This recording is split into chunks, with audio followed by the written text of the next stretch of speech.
so be polite and kind. So, like David said, the message that the Father has been giving me is sometimes he says things to you, I just don't know what to do with that. It's like, how do I even try to explain that?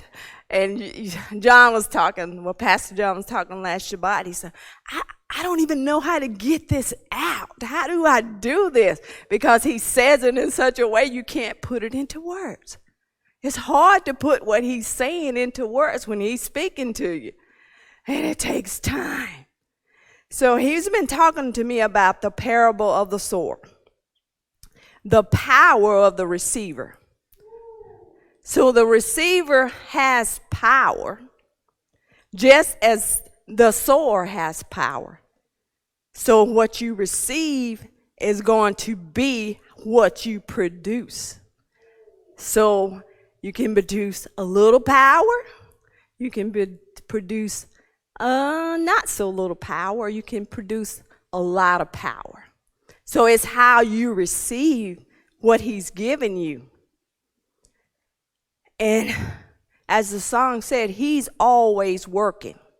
Are you always working?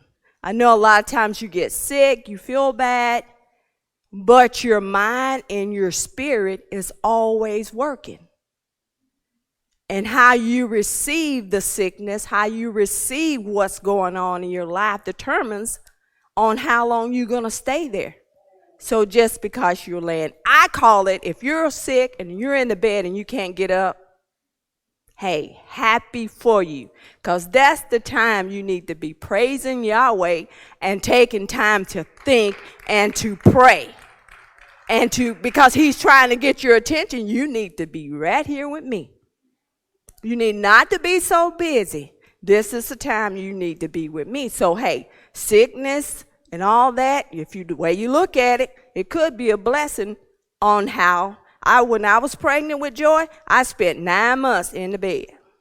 I only got up to cook and clean up a little bit, and I was in the bed. 9 months. I read the Bible. I read books that I don't even know about. I didn't have nothing else to do but spend time with the Father. Okay, so that was my time. So how you take that time and what you do with that time is going to determine your results. And so it could be a blessing. So how you receive the seed is how much power you're going to have. So in Luke 4:20 says, oh, I like that. And these are they which are sown on good grounds, such as hear the word, receive it, and bring forth some 30-fold, some 60, and some 100. So when I saw that, I was like, who has ever gotten 100-fold? So I was praying, Father, who is it that has gotten 100-fold? It says you can get 30, you can get 60, and you can get 100. Who is it? And then the next question I had to ask, am I good ground to receive this 100-fold? Am I good ground? Or am I lukewarm ground? Just ground that hadn't been plowed? Ground that's hard? Which one do I fall into? Being good ground can produce a lot of fruit. And not fruit like David taught on. Fruit is not something that's on the tree. Fruit is something that you receive. And you have it in your hand. That's getting fruit. When you have it in your hand, then you have received the fruit. Okay, Genesis 26:12 says, and then Isaac sowed in the land and received in the same year 100-fold, and the Lord blessed him. So we have someone who has received 100-fold. He sowed into the land. We have him, his father and mother gave him, Abraham and Isaac. Abraham and Sarah gave him the first portion because he was the firstborn son. So he got that blessing. Then he received the 100-fold. So he got that blessing. And then Yahweh blessed him. So who was the most blessed man? Isaac. So we see Isaac here. What is he doing? He is sowing seed. The promised seed, sowing seed. So that'll let us know that, guess what? We have to sow seed. If you want that 100-fold, you have to sow seed. Can't get around it. The promised seed had to sow seed. Okay, Isaac's name is Yishak. I know I'm going to butcher that. His name means to laugh, and it's from Sakak, and it means to learn, to mark, or to play. Let me get this on. Okay, and so I got some definitions here from the Klein's Dictionary, and it says Sakak, which I try to teach Hebrew, so this is a little bit of Hebrew lesson. And it means, in the masculine form, it means laughter. And Sakak means, in the feminine form, it means to smile. And Sahakan, it means laughter or loving, a loving person. The noon at the end means life. So laughter and love is connected to life. So that in itself tells you that Isaac is a person of life. So it's naturally that he's going to be working with something that gives life. Seed gives life.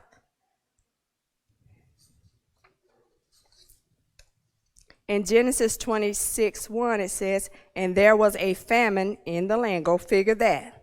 Beside the first famine that was in the days of Abraham. And Isaac went unto Abimelech, king of the Philistines, unto Gerar. So let's stop and think about what we just read. In our Hebrew class, the teacher said, okay, this is a marker here. You need to stop, and you need to look at what you just read. And in the Torah, it has markers there, which I didn't know. I thought they was musical notes. But there are markers in the Hebrew language that at this point you stop and you think, what did you just read? Start thinking about it. And there was a famine in the land beside the first famine that was in the days of Abraham.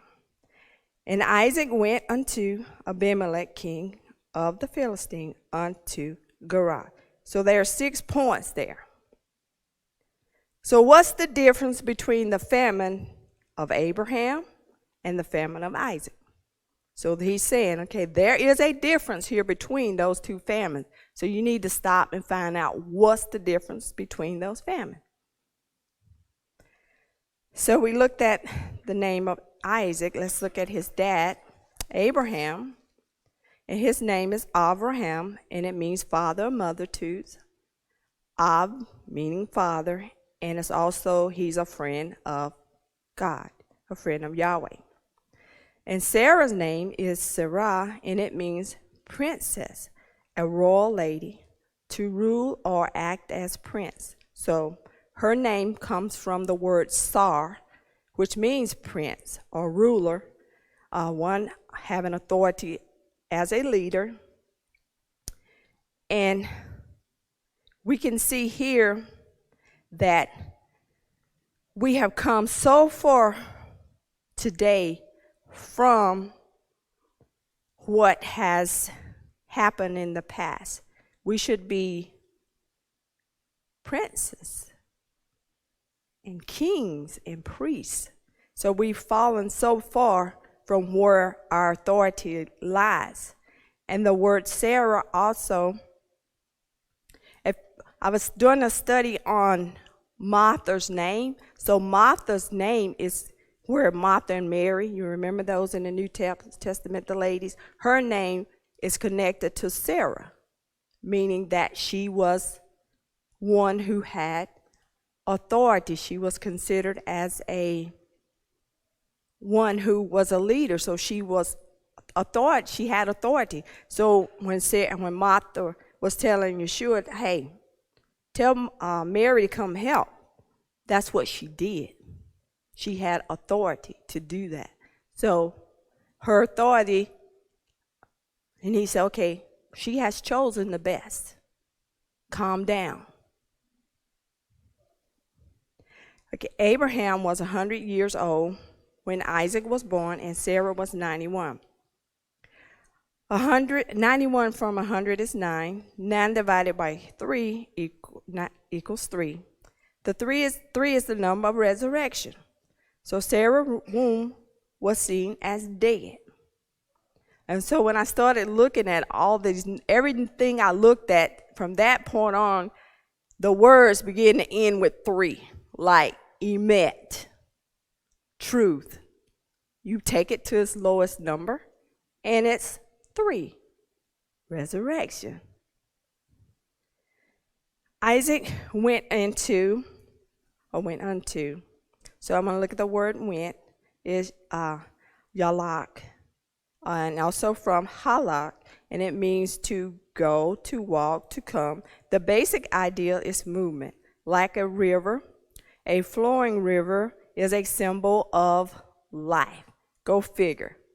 Isaac is always seeming to be connected to life. In Genesis 2:14, people are naturally drawn to water. You have Rebecca, Isaac, Moses, Jacob, Abraham, Yeshua, all connected to water. And this story here is about Isaac's life. And that's something the Father has been dealing with me about, is to start writing down your story about your life. When you come into knowing Him. I'm talking about knowing Him as where you're at now, where you know His feasts, His festivals, and all His holidays. To write that down, because He's saying that the Bible shouldn't end with just maps and revelation. Everyone has a story to tell. So you need to write, like Isaac and Rebecca here. They have a story to tell, because guess what? Abraham has passed on. So their life now is beginning.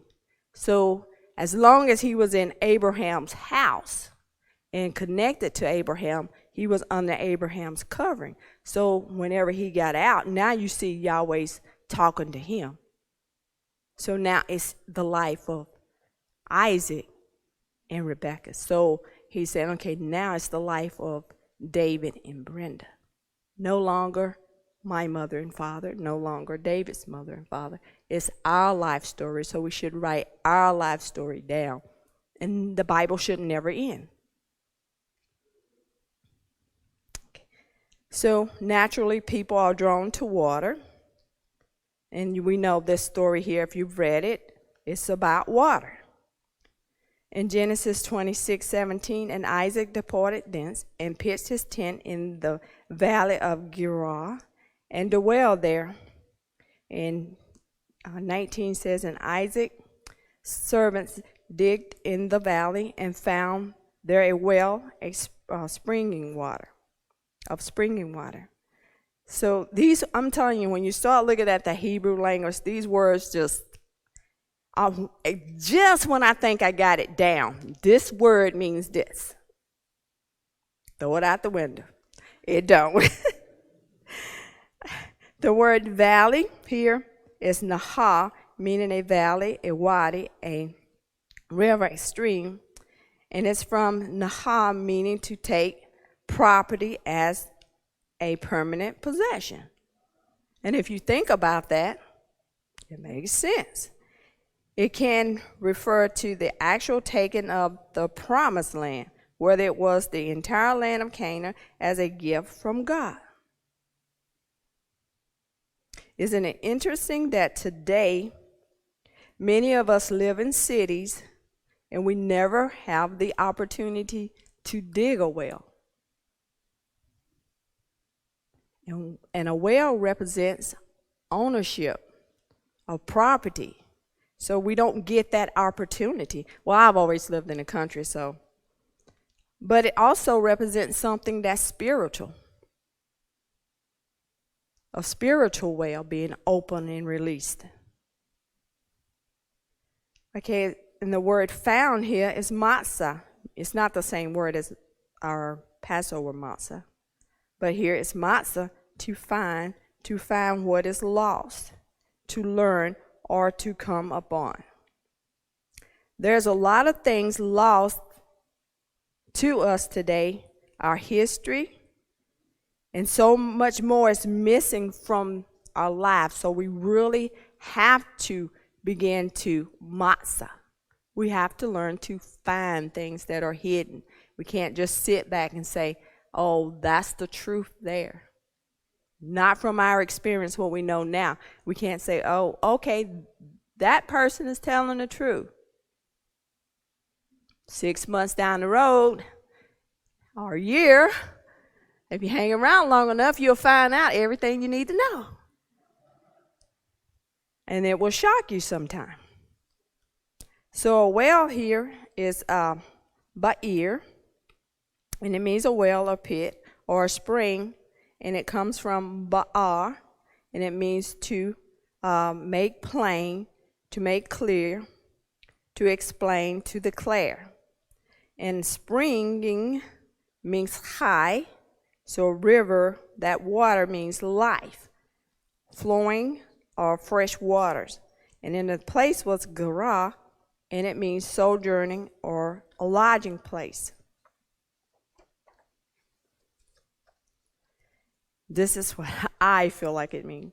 Isaac went to the valley of Gerah to declare, I am alive, and I have an inheritance in this place. I'm here, this place is mine, and I'm here to stay. So when you read that in the English, he just dug a well. But when you take it back to the Hebrew, it means he's declaring something. This is my well. I dug it. It belongs to me. This is my inheritance. And remember, Abraham did what? He dug wells in the same area. So who inherited it? Isaac inherited it. In Genesis 26:20 says, and the herdsmen of Gerah did strive with Isaac, herdsman, saying, the water is ours. He called the name of the wells Esek, because they strove with him. So the word herdsman means shepherds. So we could see even in Abraham's day when Lot's herdsman was fighting with his, there had to be a separation come.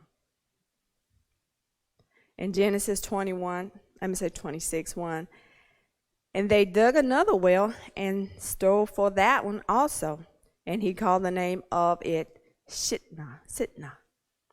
Remember also the Philistines stopped up the wells after Abraham's death. So we can see people are drawn to water. So if you stop up wells, what do that tell you? That means you don't want anybody coming near you. If you go and you stop up all the wells and you just leave this one for yourself, nobody else is going to come around because what? There's not enough water for them. So there's a reason why they stopped up all these wells. It wasn't just, I'm going to go stop up a well. They had a motive for stopping up these wells. Proverbs 21:7 says, the robbery of the wicked shall destroy them, because they refuse to do judgments. So what does that mean? I was reading, I said, how? But it takes you back to a place, shall destroy them, Gerah. So it's taking you back to this place. What was happening there? The wells was being stopped up.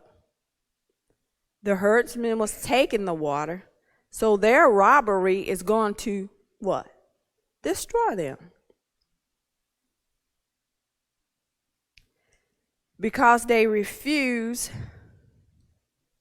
Then the word refuse is ma'an, means to refuse, to be unwilling, to refuse to obey God, because God had given this land to Abraham and Isaac. So they refused to make it right.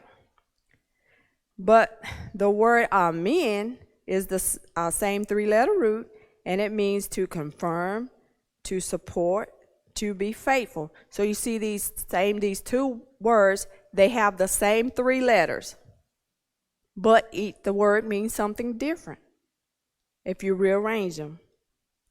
Okay, we get our English word amen from that word amen.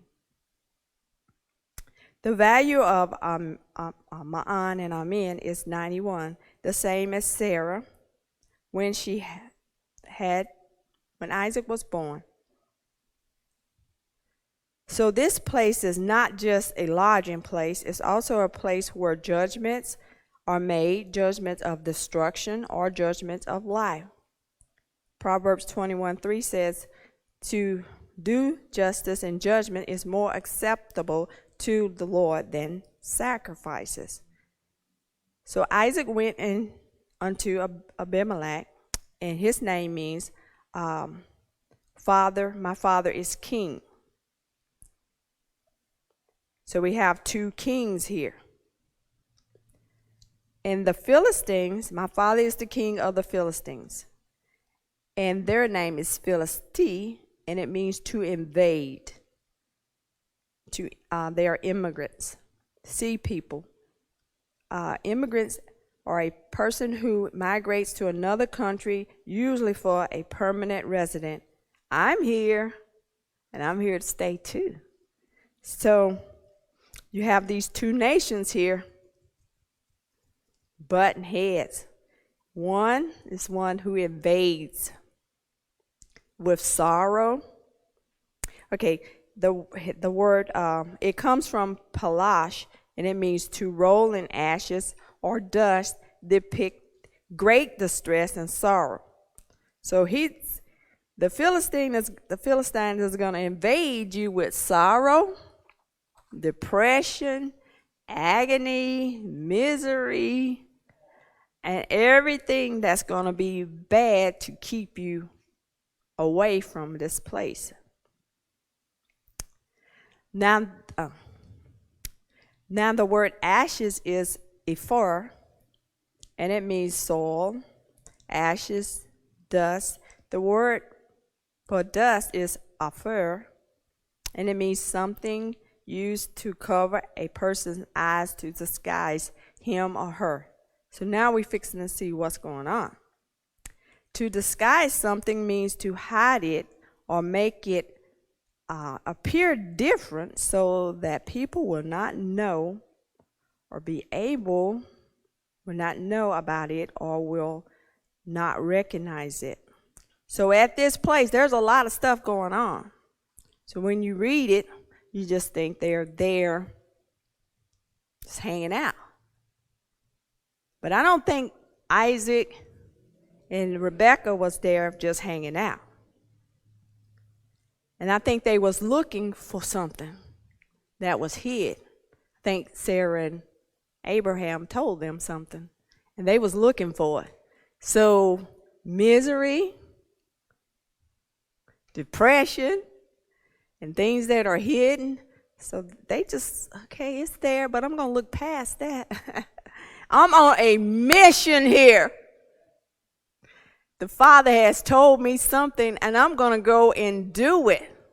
Abraham was always on a mission, and his children are always on a mission. We should always be on a mission. If you ain't on a mission, you should be coming from a mission. I just come back from a mission, and I'm going on another mission, whether it's getting up, going somewhere, or being at home, taking care of business. The question is, what's hidden?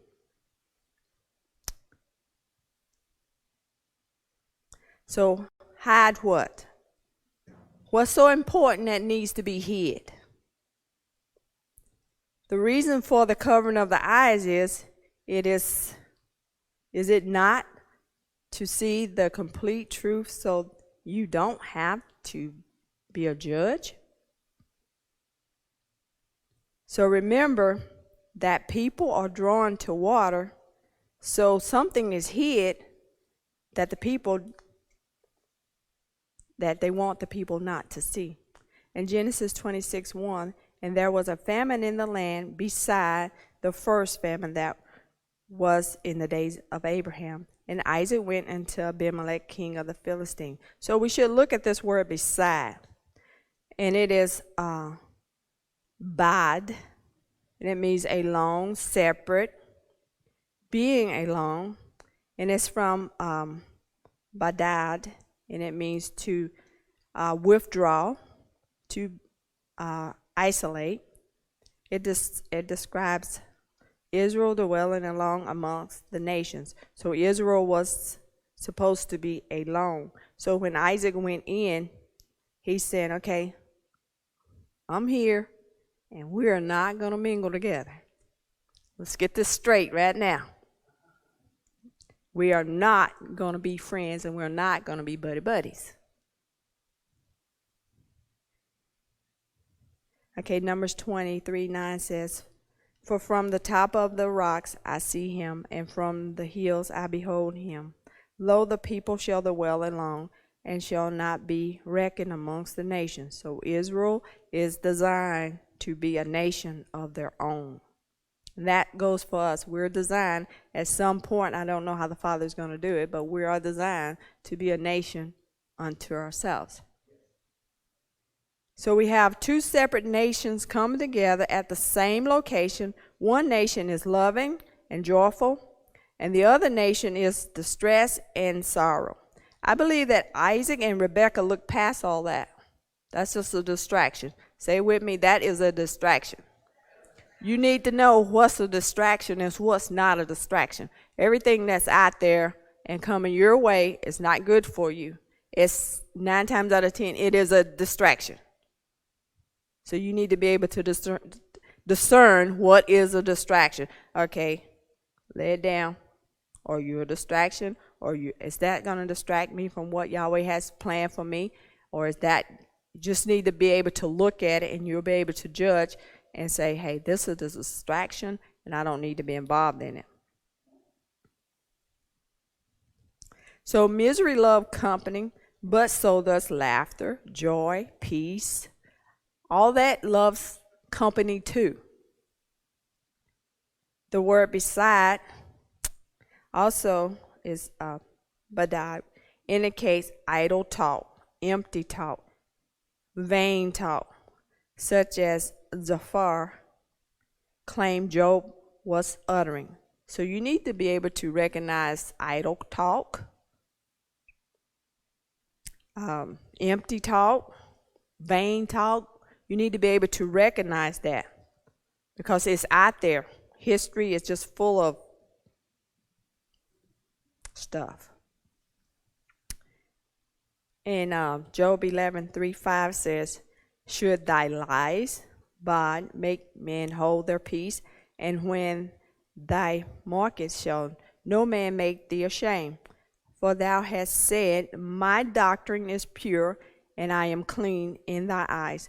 But oh, that God will speak and open his mouth against you. So he was really talking vain talk. Should thy separate, so the word abad should be, should thy separation or isolation make men hold their peace. So should the doctrine, your doctrine, which I'm saying is probably a lie, make me hold my peace. But the word doctrine, it just threw me for a loop. I deal with this word all the time, and that makes sense in the Hebrew when you put it where it needs to be. So the word doctrine is lakak, and it means learning, teaching, insight, teaching with power. So Job is saying, hey, my doctrine is true. It's power. When I teach it, it's power. And then it comes from this word lakak, meaning to take, to get, as in taking a wife. Then we see the ark was taken by the Philistines. And I looked at that word and I said, oh man, this makes sense now. A doctrine means to take. Everything that's evil is pure. Guess what it's going to do? It's going to eat up that unclean thing, because it's going to take everything that's not right and it's going to clean it up. So I was like, oh my goodness, the doctrine of necessity. So you need to look that up. What is the doctrine of necessity? It's something that takes. It exists. Look it up. It is something that takes. Remember that. The doctrine of necessity is something that takes. Okay, Mark 1:22 says, and they were astonished at his doctrine, for he taught them as one that had authority, and not as the scribes. His doctrine had power. And his doctrine was going around cleaning up everything, all the lies that they taught. It was cleaning it up. And our doctrine should be doing the same thing. Everything that's going around and not pure, your teachings, what you're teaching, should be cleaning that mess up. And don't worry, they're not going to like you for it. But your doctrine is pure. And the word for pure is Zach. I was talking to Zach the other day. Hey, Zach, you know what your baby name is? And it means pure. And I am clean, and the word for clean is bar, which means pure, clean, empty. Bar is also the word for son in Hebrew. Go figure that. In John 14:30, it says, hereafter I will not talk much with you, for the prince of this world cometh, and he has nothing in me. I'm empty, I'm clean, and I'm pure.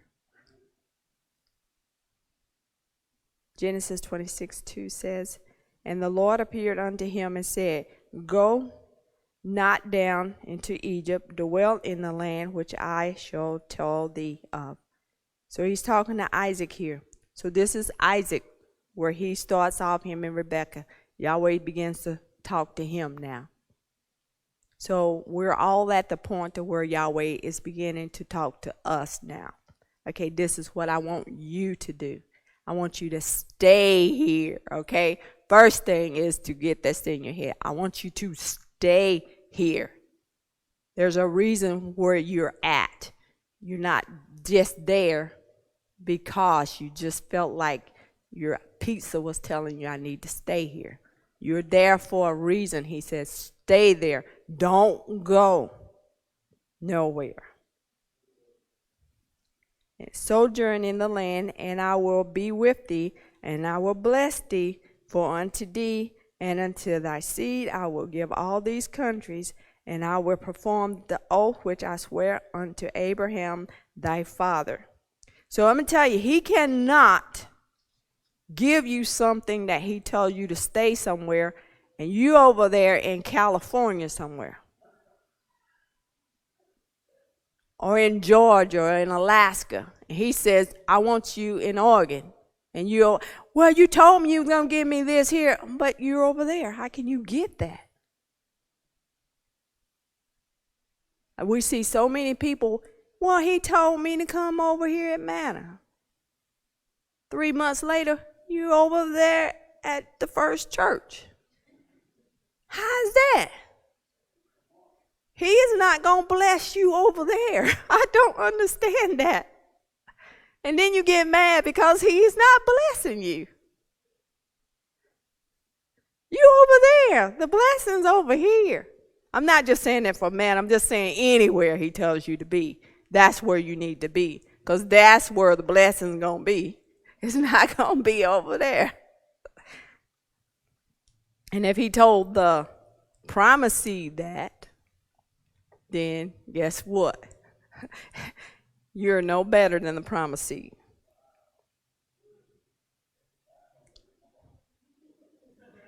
And I will make thy seed to multiply as the stars of heaven, and will give unto thee all the countries, and thy seed shall all the and in thy seed shall all the nations of the earth be blessed. So I see something wrong with that, because people have a harder time with Israel being the one who's supposed to be giving out the blessings. And we are Israel, so we should be giving out the blessing. Because that Abraham obeyed my voice and kept my charge and my commandments, my statutes and my laws. So Isaac was a teacher. He was not there just hanging out. He was teaching the people Yahweh's words, his laws and his commandments. And Isaac dwelled in Gerar. He did not move. And it came to pass when he had been there a long time. Somebody say a long time. A long time. Now, a long time is not 3 months. Long time is not a year. It took us 4 years before we moved out here. A long time. And it was a long time. That's how you look at it. And Abimelech, king of the Philistines, looked out a window and saw, and behold, Isaac was sporting with Rebekah, his wife.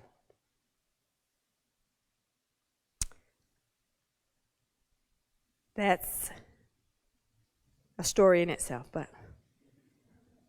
okay, a long time is a rock, and it means to tarry or to stay, as a command to lengthen one's cord, to make long, to stretch out. So he wasn't there, or they weren't there, because I believe they was working as a team. It means to spread out. So during a famine, which it was, they was busy spreading out, taking over territory. They wasn't there just hanging out. And they say they were sparring, but I think it's more than that. I think, they kind of missed it there. But they was working. They was enlarging themselves.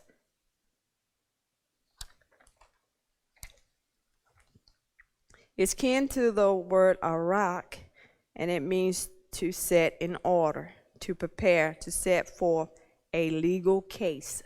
So he was taking back his property. It's a technical military term. It means to prepare for battle. If need be, he was ready to fight.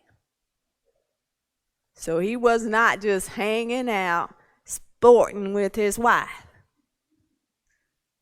But Abimelech, that's all he had on his mind, because he was looking at the man's wife.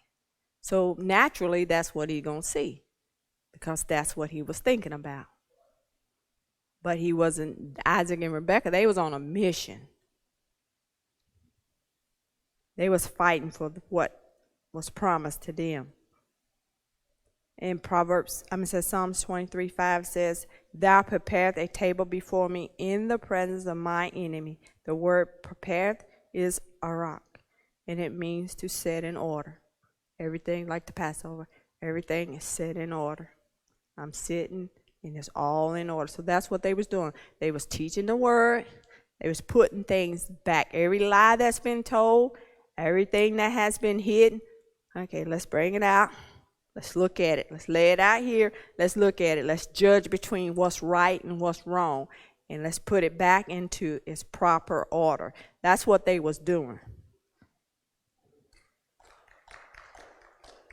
Psalms 23:6 also says, "And I will dwell in the house of the Lord forever." The word for ever is arek, and it means long days. So if you expect to prosper in any fashion, You just got to realize it's going to take a long time. Even when you sit in the house of the Lord, it's going to be a long time. Okay, Isaac was sporting with Rebekah, his wife. Isaac means to laugh. And sporting also means to laugh. So if he says it twice, pay attention. They was laughing. And I think it was because they was laughing because they had found what they was looking for. It wasn't that they were just laughing. It was they found what they was looking for. That's what I believe.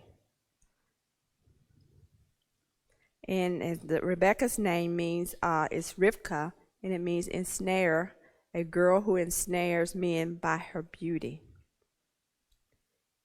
And my dad always said that if you stay at a place long enough, or you stay around people long enough, you're going to find out everything you need to know.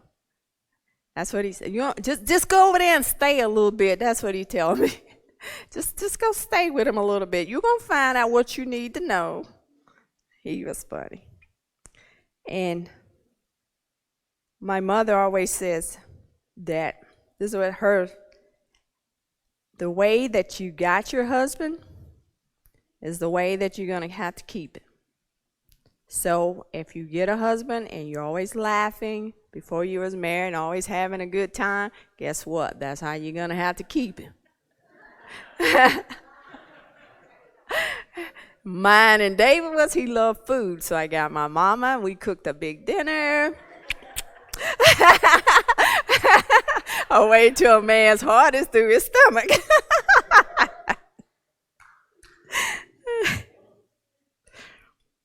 So in Genesis 26:12 it says, and Isaac sowed in the land, and he received the same year 100-fold, and the Lord blessed him. The word for sow there is zera, and it means to produce fruit. And Mark 4:14 said, and the sower soweth the word. The Greek word is logos, meaning doctrine and teaching. So Isaac is sowing the teachings of Abba, our Father. In John 17:17 it says, sanctify them through thy truth. Thy word is truth. John 8:32 says, and you shall know the truth, and the truth shall not set you free, but make you free. So I went to David and I said, what's the difference between those two words? To be set free, made free. So this is his definition. To make free from, this part of it, to make free from the dominion of sin. If the truth sets me free, then it indicates a once and a done encounter without any obligations on me or on me other than hearing. However, if the truth will make me free, it points to a growing or maturation process as truth accomplishes its act as I walk it out. So that's the difference. You have to do something. If it's going to make you free, then as you walk it out, and you walking out the truth, not a lie, not something that's hidden, you don't know, but you're walking out the truth, then that's going to make you free. It's a daily day thing. You're going to be there a long time because you're having to walk this thing out. And Isaac received. So Isaac planted and he received. And the word here is masa. He found something. Okay, to finding something, to find what is lost. So instead of saying Isaac and Rebekah received something, let's put the word found in there. Isaac and Rebekah found something. They found what they was looking for, and that's what they were so excited about because they had found it. And the word 100 here is ma'ad.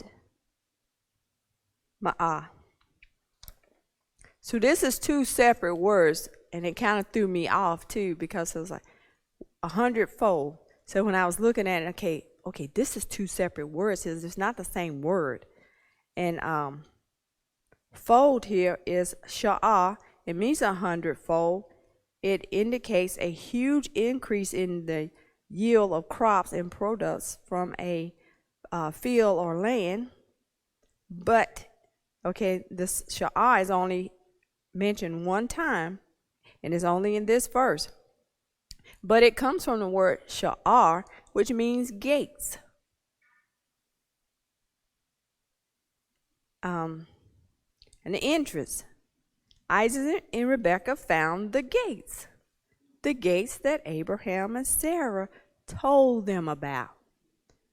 So it's two different words. So when you see 100-fold, you're saying they found 100% of what? All the gates. So it's connected to sho'ir, and it means being a gatekeeper, a person in charge of a gate, monitoring its use and its usage. So they found the gates there. So wonder why they don't want people to come to the water. Wonder why they stopped up the wells. If nobody ever comes there, guess what? They'll never find it. They'll never find those gates because water draws people. And if you stop up the wells and you claim all of them as yours, then you have no traffic ever coming there. And then it says, and the Lord blessed him. So in order for him to get that blessing, he had to what? Find them gates.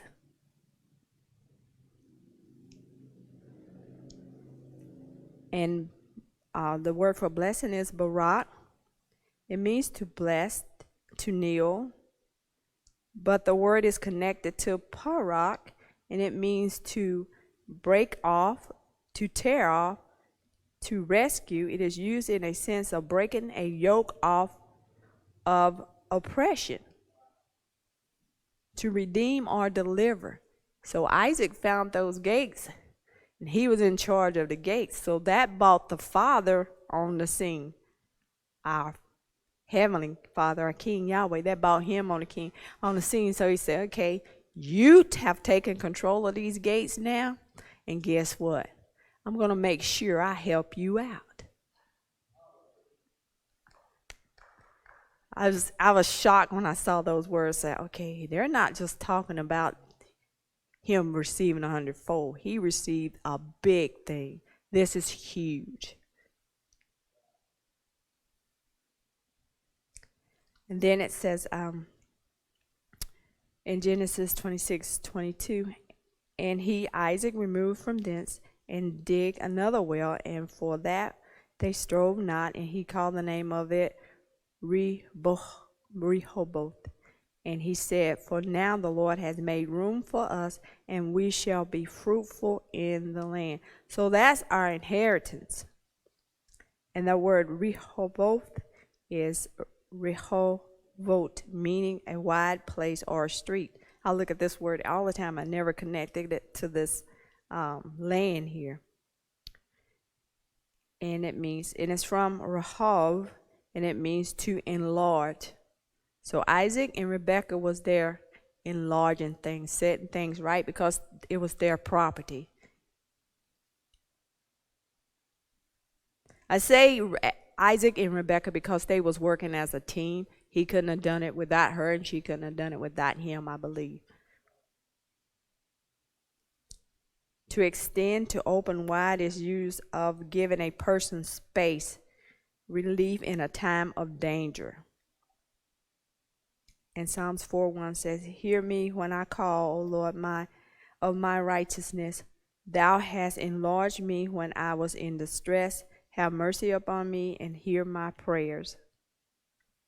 And Rahab is connected to the word famine, to be hungry or in famine. So when you think about the famine, Brittany said the famine is coming. So the famine shouldn't affect us. Shouldn't affect us at all. Because we should be enlarging, getting wide, spreading out, so it should not affect us. And I close with this, Luke 8.